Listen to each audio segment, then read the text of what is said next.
Good afternoon friends. स्वागत है आपका मेरे यूट्यूब चैनल पॉलीटेक गुरु पे।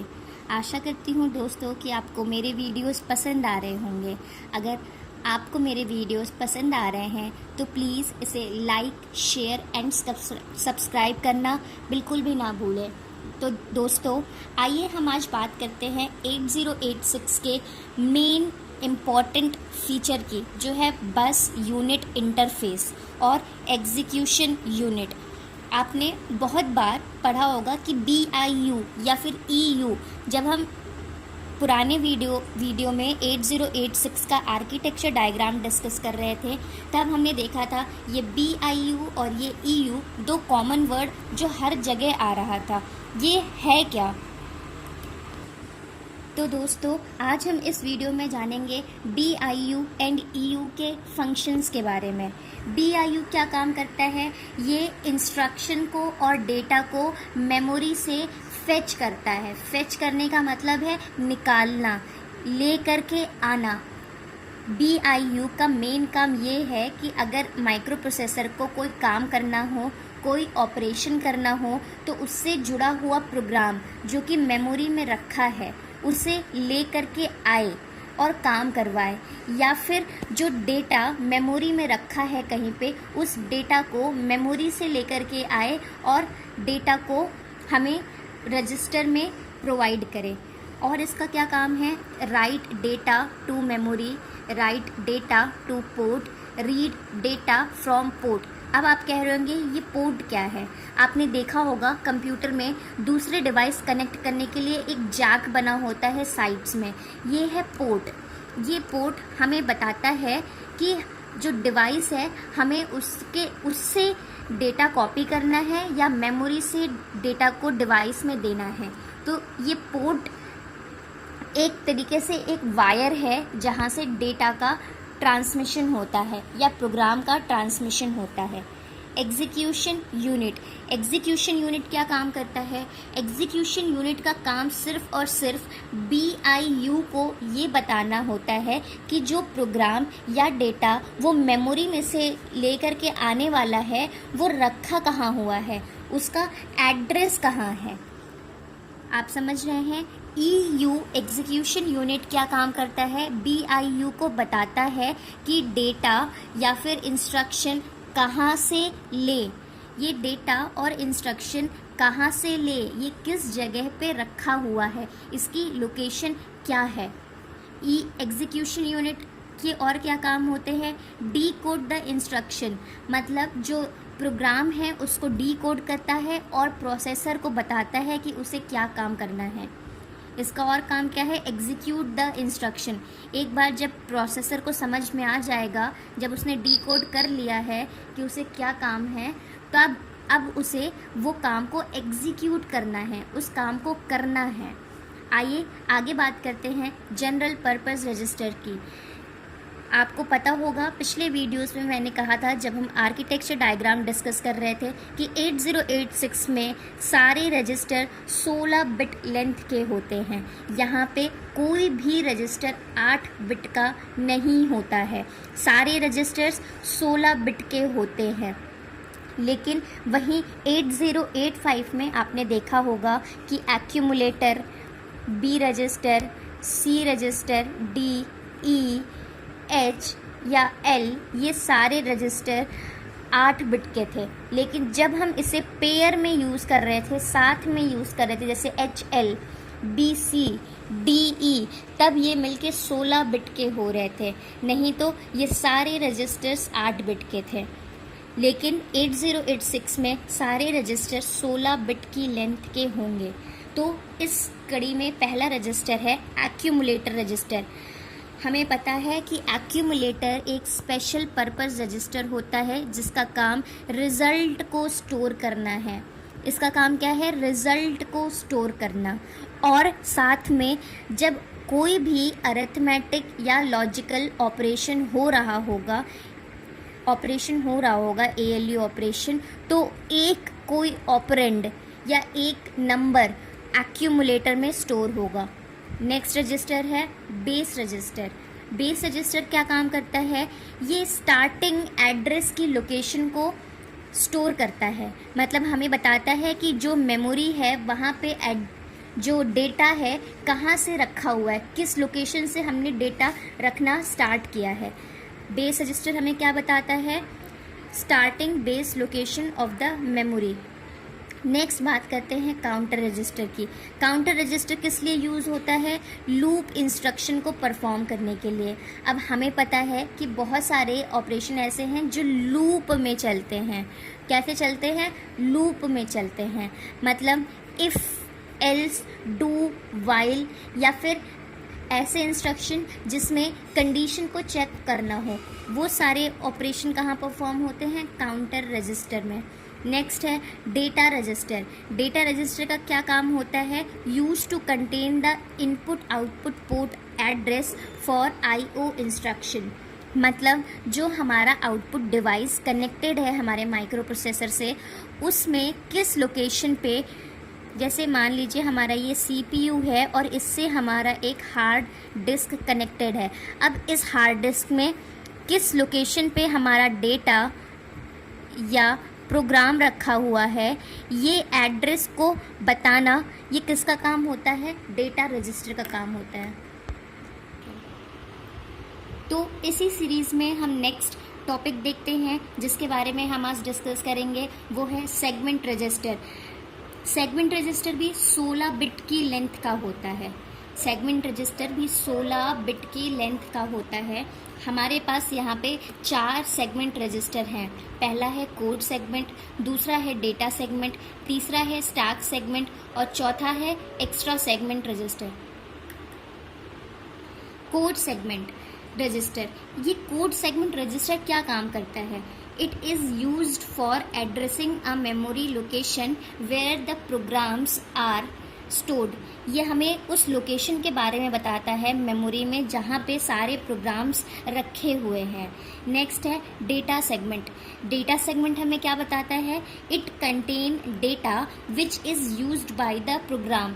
ये हमें बताता है कि वो डेटा जो प्रोग्राम में यूज़ होना है या फिर जो प्रोग्राम को चाहिए वो हमने कहाँ रखा है, वो डेटा सेगमेंट में होता है।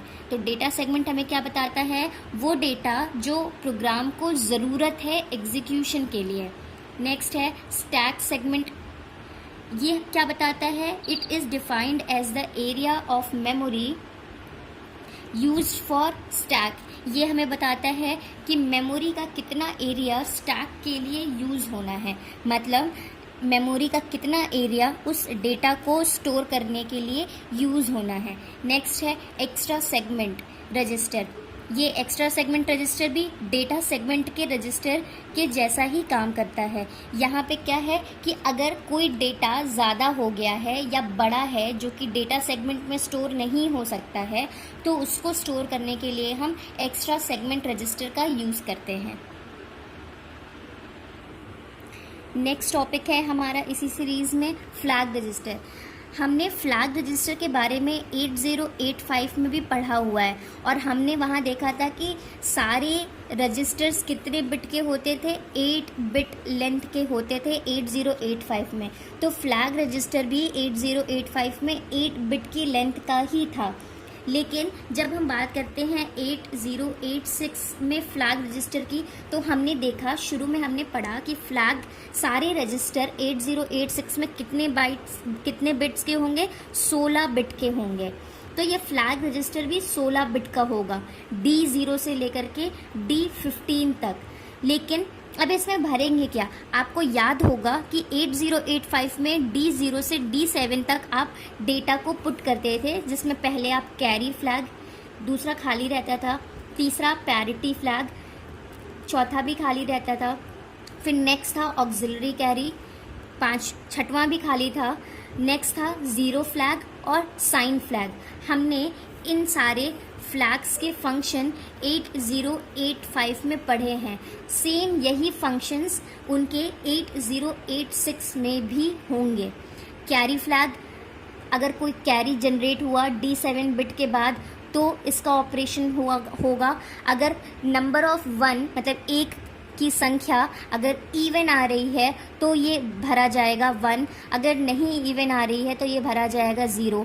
अगर कोई कैरी D3 से D4 में जा रहा है, कोई कैरी D3 से D4 में जा रहा है, तब यहाँ पे भरेंगे 1, नहीं तो 0।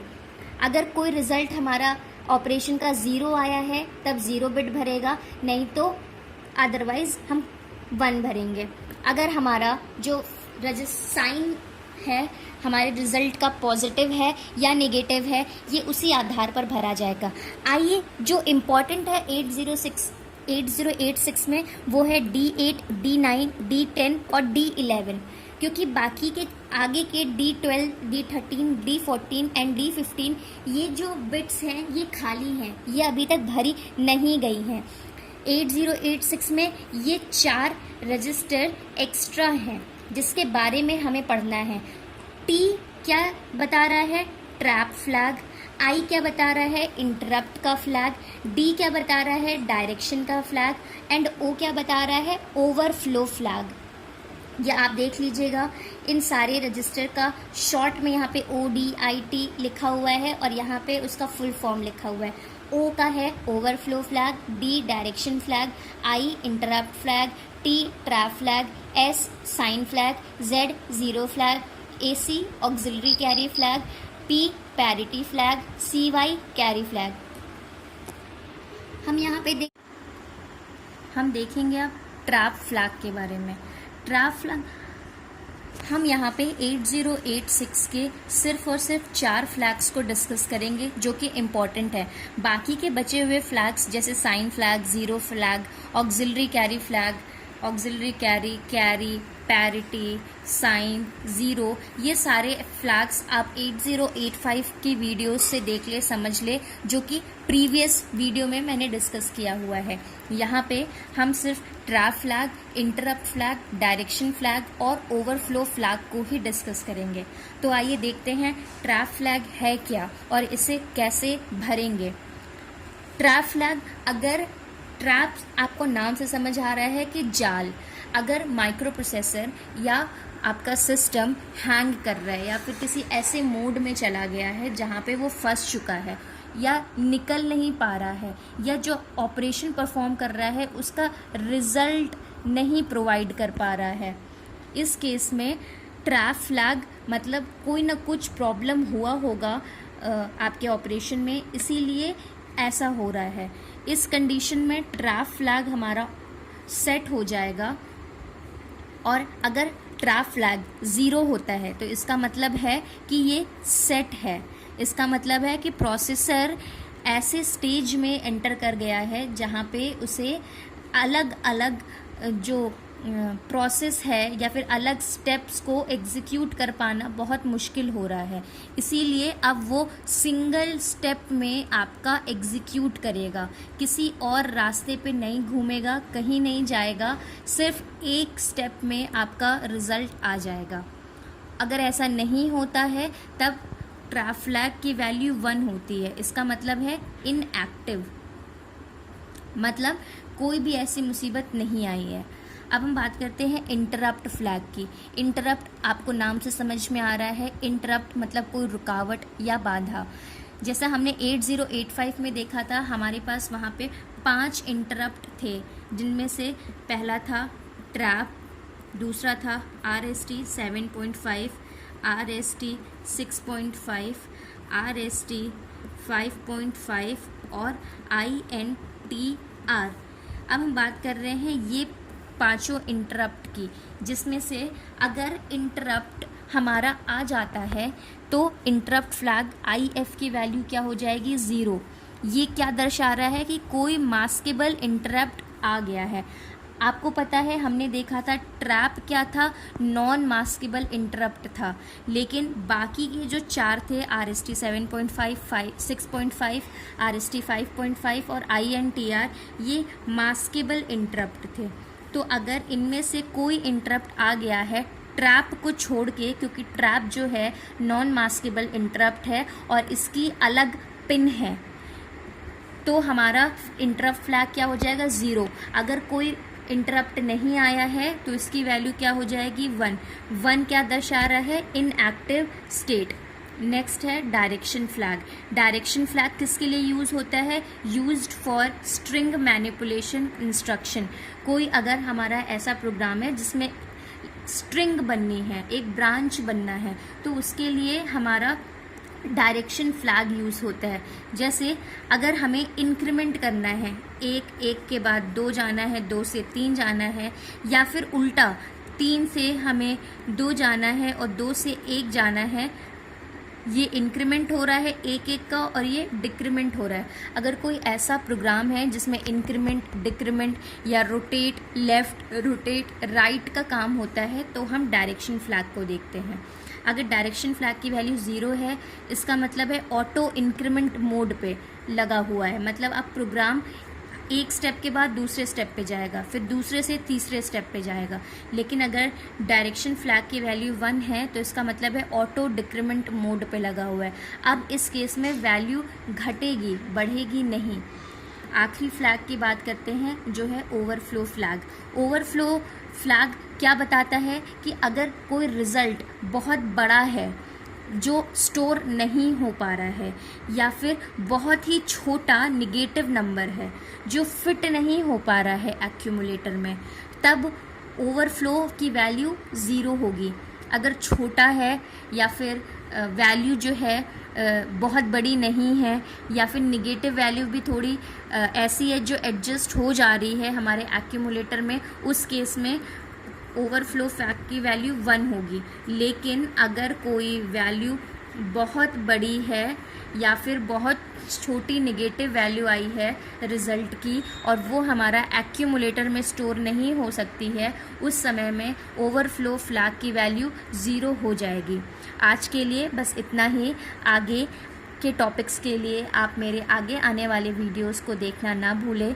दोस्तों, अगर आपको मेरे वीडियोस पसंद आ रहे हैं तो प्लीज़ इसे लाइक, शेयर एंड सब्सक्राइब करना ना भूलें। Thank you.